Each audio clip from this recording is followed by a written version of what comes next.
Vous écoutez la radio nationale du Mali, les 7h ici à Bamako, la même heure à Djidjeni.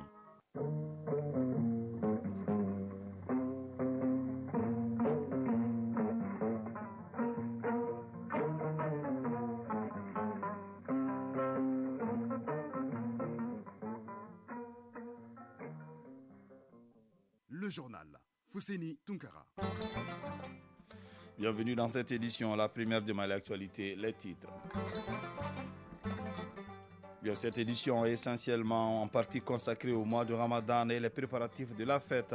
Nous parlerons donc de la vente promotionnelle de bœufs lancée la semaine dernière par le ministre du Développement rural. Nous serons également à Gao pour voir les préparatifs de cette fête à travers l'engouement au niveau des boutiques de vente d'habits, des ateliers de couture et des salons de coiffure. Chronique de l'environnement, rediffusion, on parle de la convention des Minamata sur le mercure qui est la première convention internationale sur l'environnement et la santé. Au menu de la page sport, le tournoi international Challenge Trophée de handball, c'est le Mali qui abrite la compétition à partir de ce mercredi. Au plan international, toujours Ligue européenne des champions, les quarts de finale retour ont débuté hier soir. Le Real de Madrid et le Milan AC se sont qualifiés pour les demi-finales. Nous sommes heureux de vous compter parmi nous. Bienvenue dans ce journal. Le mouvement patriotique de solidarité nationale MPSN Malikoura vient d'organiser un atelier de formation des formateurs. Au centre de cet atelier, le projet de la nouvelle constitution qui est aujourd'hui en sa phase de vulgarisation. Bemba Sibi.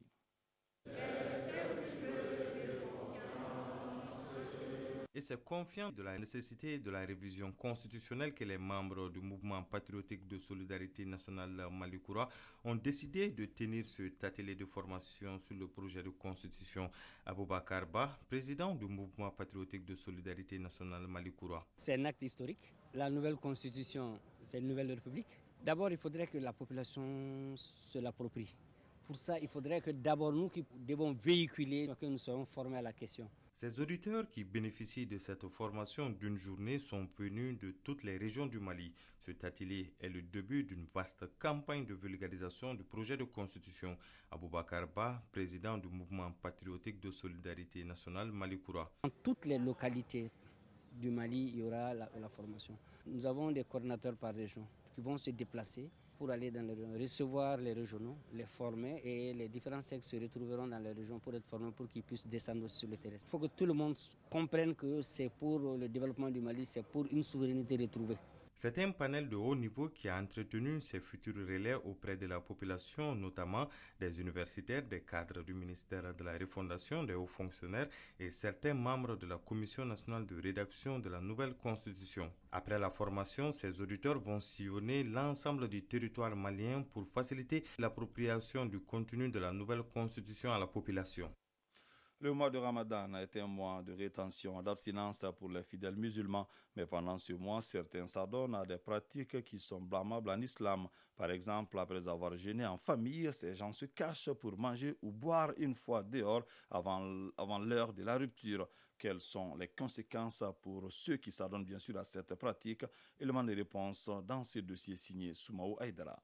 Le jeûne est le quatrième pilier de l'islam qui recommande aux fidèles musulmans de s'abstenir de boire, de manger ou d'éviter tout rapprochement avec son conjoint de l'aube au coucher du soleil.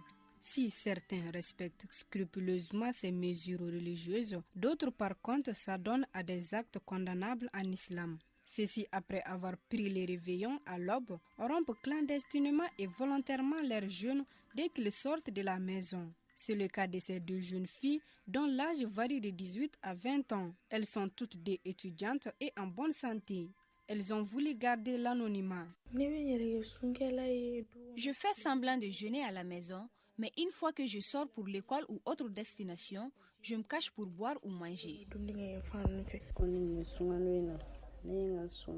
Pendant ce mois de Ramadan, j'ai rompu mon jeûne une seule fois. Ces jours-là, j'étais en train de partir à l'école à pied.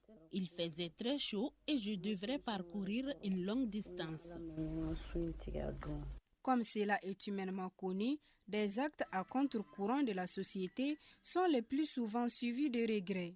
Ce commerçant de 23 ans et la jeune fille de 20 ans expriment leur désolation. À chaque fois que je le fais, je le regrette vraiment. J'ai même la chair de poule et parfois des maux de tête.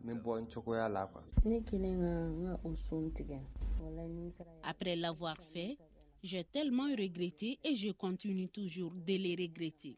Car le jeûne est une recommandation de Dieu et on se doit de l'observer. Aussi bizarre que cela puisse paraître, de retour en famille, ces gens font tout pour que leur acte ne soit pas découvert par les parents. Comme quoi, ils savent les conséquences et craignent les réactions de ces derniers. Quand je reviens à la maison, j'ai envie de dire ce que j'ai fait, mais je n'y arrive pas. Car je sais que si mes parents le découvrent, j'aurai de sérieux problèmes. Quand je reviens à la maison, j'ai très peur que mes parents soient au courant de cela. Car je sais bien que le jour où ils vont le découvrir, j'aurai des ennuis. À l'ère de la rupture, chacune des deux filles rompt son jeûne avec les autres membres de la famille comme si de rien n'était. Au moment de la rupture du jeûne, j'ai rompu mon jeûne avec les autres membres de la famille. En islam, tout fidèle qui rompt volontairement son jeûne est blâmable, martèle l'imam. Pour Sori Ibrahim Kane, ce dernier doit immédiatement se repentir et s'engager à payer le nombre de jours rompus et supporter la pénalité prévue à cet effet. Sori Ibrahim Kane, imam.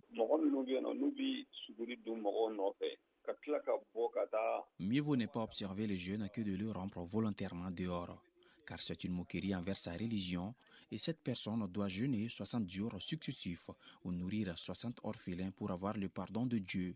Les personnes qui font cela doivent arrêter et se repentir très vite.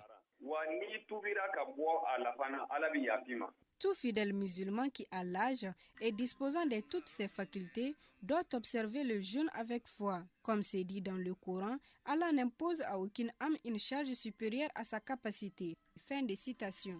Radio Mali à Ségou et environ 96.8 MHz en FM.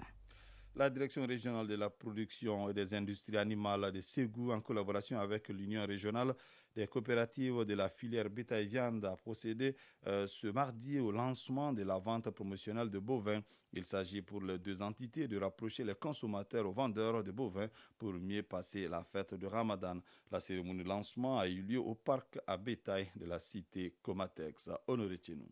Entre 200 000 et 350 000 francs CFA, les bœufs sont cédés aux clients. Il s'agit pour la direction régionale de la production et des industries animales, en collaboration avec l'Union régionale des coopératives de la filière bétail de viande de Ségou, de ravitailler la population en bovins en cette fête de Ramadan.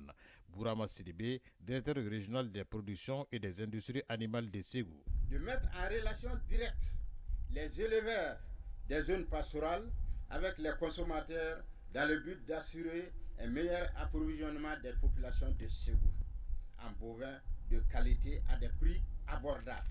Cette opération de vente promotionnelle 2023 est appréciée par plus d'un. Kola Daf, membre de l'Union des coopératives de la filière bétail-viande. Notre souhait est que cette activité se réalise dans toutes les régions du Mali au bonheur des populations. Amari Nyangandou, membre de la coopérative de la filière bétail-viande. Faire en sorte de mettre en contact directement les éleveurs avec la population qui est la clientèle pour que les éleveurs qui viennent avec les bœufs puissent faire des profits, que la population puisse avoir des bœufs à prix abordable pour que tout le monde puisse avoir la viande durant cette fête-là. Mamadou Traoré, conseiller aux affaires économiques et financières du gouverneur de Ségou. Dans le but d'assurer un meilleur approvisionnement des populations en bovins de qualité et à des prix abordables. Le premier choix, de 300 000 à 350 000 francs CFA. Le second choix, ou deuxième choix, de 250 000 à 300 000 francs CFA. Et le troisième choix, de 200 000 à 250 000 francs CFA. Cette vente promotionnelle ainsi lancée durera jusqu'au vendredi. Une visite guidée et une remise de bœufs au gouverneur ont sanctionné ce lancement à Ségou, Honoré Tchenou et Issaba pour l'ORTM. À Gao, les boutiques de vente d'habits, les ateliers de couture et les salons de coiffure sont très fréquentés en cette veille de la fête de Ramadan. Dans tous ces endroits, clients et prestataires, chacun cherche à tirer profit. Pour en savoir plus, une équipe de l'ORTM Gao, conduite par Aliou Idrissa Maïga, est allée voir. Suivant. La cité des Askia bouge au rythme du Ramadan. En cette veille de fête, les clients se bousculent dans les boutiques de vente d'habits, chez les tailleurs, dans les salons de coiffure et dans certains espaces aménagés pour les tresses. Mohamed Ould Fogani est boutiquier. Cette année, il n'y a pas beaucoup de clients. L'année passée, c'est plus marché que cette année. Peut-être de suite, les clients vont commencer à venir. Pour les acheteurs, les boutiques sont bien approvisionnées en habillement de tout genre, mais les prix fixés dépassent leur pouvoir d'achat. Touré Ayaben, cliente. Les prix, ça ne va pas. Avant, on peut acheter bazin 10 000 le mètre, maintenant 12 500, mais ici on a eu ça à 12 000. Dans les ateliers de couture aussi, les clients se bousculent et chacun veut avoir son habit avant la fête. Aliou Alousseni, maître tailleur. Dans l'ensemble, tout se passe bien entre nous et nos clients. On arrive toujours à se comprendre sur les prix. Seulement chacun veut vite avoir son habit. Souvent c'est compliqué pour nous. Aminata Karamogo Dembélé, cliente. Avec les tailleurs, chaque fois c'est le même scénario. On te donne un rendez-vous, tu vas, tu reviens jusqu'à être fatigué, tu ne trouves pas ton habit. Et puis même quand il n'y a pas de place, il ne le dit jamais aux gens. Et aux tailleurs de se justifier. Mohamed Billy Arbi, maître tailleur. C'est le courant qui nous fatigue. Avec le groupe seulement qu'on peut travailler. Sinon, si ce n'est pas groupe, il faut attendre juste vers minuit pour avoir l'électricité. Donc ça ne range pas. En cette veille de fête, les salons de coiffure sont aussi très sollicités. Zainabou Salah Sissé, cliente. Je suis venue trouver qu'il y a des gens devant moi. J'attends mon tour moi aussi. Pour les derniers jours qui restent avant la fête, les tresseuses voient leur chiffre d'affaires augmenter, mais avec quelques difficultés. Adizatou Idrissa, coiffeuse. En cette veille de fête, je peux gagner 10 000 francs par jour en raison de 1 000 francs par tête. Fatmata Madani, coiffeuse. Dans ces métiers, toute notre difficulté est due aux clientes qui attendent jusqu'à la dernière minute pour venir. Ça crée des embouteillages. Souvent, nous ne savons pas comment les gérer. Dans la ville de Gao, la population compte fêter avec faste le Ramadan. Inch'Allah. Gao, Aliou Idrissa Maïga et Youssouf Samake pour l'ORTM.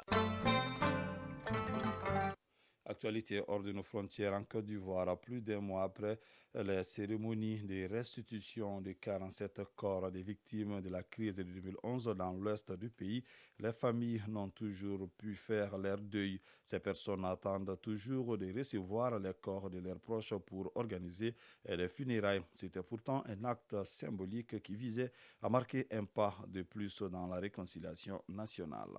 Des tirs et des explosions ont encore secoué Khartoum, la capitale du Soudan, hier mardi en début de soirée, en dépit donc d'appel à la trêve au 4e jour de combat entre l'armée et les paramilitaires qui ont fait près de 200 morts. La population se questionne sur les raisons qui ont mené à ce conflit meurtrier.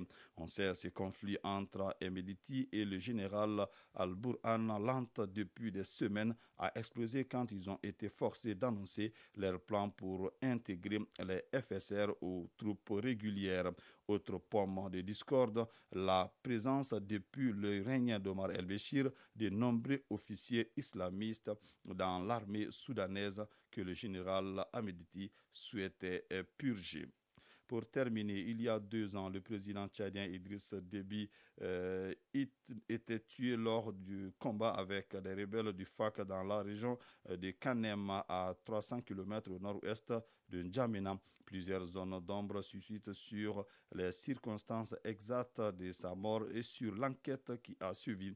L'enquête promise à l'époque sur la mort d'Idriss Déby n'avait jamais donné lieu à des conclusions officielles et publiques, bien que 455 combattants du FAC ont été condamnés à perpétuité le 11 mars dernier pour notamment terrorisme et atteinte à la vie du chef de l'État. Parmi eux, 380 ont été graciés par le président de la transition et libérés le 5 avril dernier. 55 autres condamnés par contumace, dont le chef du groupe Mahamat Mahdi Ali, n'ont pas bien sûr bénéficié de cette largesse.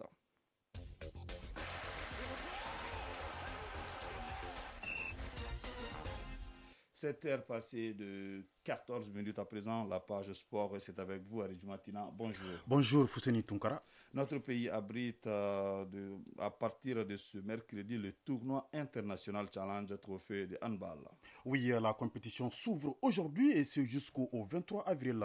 Le tournoi concerne les catégories de moins de 18 ans filles et de moins de 20 ans filles, c'est-à-dire la catégorie cadette et junior. Au niveau des U18 filles, 3 groupes sont constitués. Le Cap-Vert, la Mauritanie et la Sierra Leone composent la poule A. La poule B comporte la Guinée, le Mali et la Guinée-Bissau. Nous retrouvons dans la poule C le Sénégal, la Gambie et le Maroc. Pays hôte de l'événement, le Mali pour sa première sortie au niveau des U18 filles affrontera la Guinée. Comment se porte l'équipe malienne et que pense du technicien malien de ses adversaires de groupe? Je vous propose d'écouter le sélectionneur des U18 filles, Abdoulaye Fofana, qui est au micro de Salif Diakité. On a commencé depuis un certain moment, on est ensemble. Pendant les week-ends, on se retrouvait pour essayer de tirer le meilleur de chacune d'elles. Donc celles qui se sont bien distinguées, on les a retenues. Guinée-Bissau, bon, pas tellement. Mais la Guinée-Conakry, je connais très bien la Guinée parce qu'on a plusieurs fois affronté cette équipe. Moi-même, en tant que joueur, j'ai affronté la Guinée. En tant qu'observateur aussi, j'ai suivi la Guinée. Je sais que la Guinée a une très bonne équipe. On mettra le maximum. Concernant la compétition des U20 filles, le Mali a comme adversaire la Guinée-Bissau et le Cap-Vert. Ibrahim Sinenta est le sélectionneur des juniors du Mali. Au micro de Salif Diakité, il donne son point de vue sur son équipe. Les préparatifs vont bon train. Ça nous fait déjà 3 mois. Ça se déroule bien. C'est mon 3e challenge. J'ai eu la chance de voir les différentes équipes. C'est des équipes qui n'ont pas les mêmes forces. Donc c'est à nous de nous adopter. Parce que pratiquement la Guinée-Bissau, la Guinée, c'est un handball physique. Et les Capverdiens là, c'est plus technique. Voilà, Fousseni Tunkara, la cérémonie d'ouverture du tournoi Challenge Trophée du handball est prévue ce soir à partir de 17h30 au Palais des Sports Salamatou au Maïga. Football, championnat national de première division. Un match était au programme de la 15e journée hier. Cette rencontre était une affiche entre équipes mal classées, l'Afia Football Club LCBA et USC Kita. Finalement, pas de vainqueur dans cette opposition. Les deux formations ont fait match nul, un but partout. C'était au stade Moussa Diakité de Bougouni. Cette 15e journée s'achève aujourd'hui par 2 rencontres à Koulikoro au stade Mamadou Diarra H. Les 11 créateurs de Nyarela seront face à l'US Bougouni et l'AS Korofina affronte l'AS Police à Bougouni dans la cité du Bani Monichi. CAN des cadets, les sélectionneurs des Aiglonnais a publié la liste des joueurs retenus pour la phase finale de la compétition prévue en Algérie dans quelques jours. Le sélectionneur des cadets, l'ex-meneur du jeu des Aigles Soumaïla Koulibaly, a retenu 25 joueurs pour la phase finale de la 14e édition de la CAN des cadets prévue en Algérie du 29 avril au 19 mai prochain. La liste des 25 joueurs est composée de 3 gardiens de but, 7 défenseurs, 8 milieux de terrain et 7 attaquants. On y retrouve dans le groupe 3 expatriés. L'Académie Jean-Marc Guillou est le club le plus représenté avec la présence de 5 joueurs dans la liste. Suivent CSB, Yélé Olympique et Afé qui comptent chacun 3 joueurs. Les Aiglonnais sont au Maroc depuis lundi pour 10 jours de préparation. Ils rallieront Alger à partir du Maroc. Le premier match du Mali est prévu le 1er mai contre le Burkina Faso. Les Aiglonnais défieront ensuite le Cameroun avant de croiser le Soudan du Sud. Notons que le Mali a remporté la CAN des cadets en 2015 et 2017. Ligue européenne des champions, les quarts de finale retour ont débuté hier soir. Le Real de Madrid et le Milan AC se sont qualifiés pour les demi-finales. Le Milan AC s'est qualifié aux dépens du Napoli qui n'a pu faire mieux qu'un nul 1-1 hier soir à domicile. Déjà à l'aller, le Milan AC avait gagné 1-0. Il retrouve la demi-finale de la Ligue des Champions après 16 ans. Ça passe aussi pour le Real Madrid qui s'est imposé hier soir 2-0 chez Chelsea à Stamford Bridge. Déjà à l'aller, le détenteur de la Coupe aux Grandes Oreilles s'était imposé à domicile par ce même score. Recordman en Ligue des Champions, le Real Madrid s'est qualifié pour une 3e demi-finale des rangs, la 11e en 13 ans. Les autres quarts de finale et retour se joueront ce soir. Merci Aridju Matina pour ces détails. Chronique de l'environnement. La convention de Minamata sur le mercure est la première convention internationale sur l'environnement et la santé adoptée depuis près d'une décennie. Elle porte le nom du lieu au Japon où, dans le courant du XXe siècle, des milliers de personnes ont été empoisonnées par des afflux industriels contaminés au mercure. Ce produit toxique est de nos jours utilisé par de nombreuses personnes dans divers domaines. La chronique de l'environnement en rediffusion et une réalisation de Agibou Koulibaly. L'objectif de la Convention de Minamata est de protéger la santé humaine et l'environnement contre les émissions et rejets anthropiques de mercure et de composés du mercure. La Convention comporte plusieurs articles et annexes qui peuvent être divisés en quelques principales catégories. Dr Oumar Di Diaouri Cissé, point focal de la Convention de Minamata sur le mercure à la Direction nationale de l'assainissement, du contrôle des pollutions et des nuisances. Les obligations sont résumées dans le livret même de la Convention et qui est constitué de 35 articles et de 5 annexes. Donc ces 35 articles et 5 annexes constituent des obligations pour les pays qui ont ratifié la Convention en question, dont le Mali. Donc le Mali, je rappelle, l'a ratifié le 27 mai 2016. La Convention même est rentrée en vigueur le 16 août 2017. Durant plus d'une décennie, le Programme des Nations Unies pour l'environnement a œuvré afin de traduire en action politique les données scientifiques sur la toxicité du mercure. En février 2019, le Conseil d'administration du Programme des Nations Unies pour l'environnement a décidé que de nouvelles mesures étaient nécessaires, notamment l'élaboration d'un instrument international contraignant. Dr Oumar Di Diaouri Cissé, point focal de la Convention de Minamata sur le mercure à la Direction nationale de l'assainissement, du contrôle et des pollutions et nuisances. La Convention, elle est déjà juridiquement contraignante pour le Mali depuis sa rentrée en vigueur, le 16 août 2017. Pourquoi ? Parce que le Mali l'a ratifié antérieurement, le 27 2016, de la fin des années 50 jusqu'en 2009. Il y a eu ce qu'on appelle les évaluations mondiales du mercure. Des évaluations qui ont été vraiment très très concluantes, qui ont prouvé qu'il y a beaucoup de mercure qui est émis dans l'environnement. Donc le programme des Nations Unies pour l'environnement a décidé, d'en faire une convention. Donc il y a eu des négociations intergouvernementales qui ont été ouvertes sur instruction du Conseil d'administration du programme des Nations Unies pour l'environnement en février 2009. Donc ça avait instruit au directeur exécutif du PNUE, d'ouvrir ces négociations, pour toutes les parties qui sont intéressées par ça. Donc de 2009 à 2017, il y a eu une série de négociations intergouvernementales, qui sont passées et qui ont abouti au traité même. Il y a eu au moins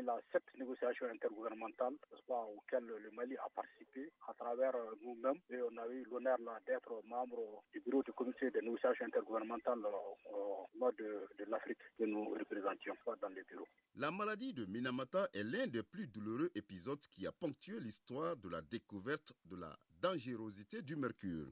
Elle porte le nom d'une baie au Japon qui a été contaminée par les rejets d'une usine avoisinante, déversant des quantités de mercure dans les eaux et causant des milliers de décès. La convention de Minamata a été nommée ainsi en mémoire des victimes de cette catastrophe industrielle. Le processus qui a conduit à la signature de ce texte est typique de celui d'autres conventions portant sur la protection de l'environnement.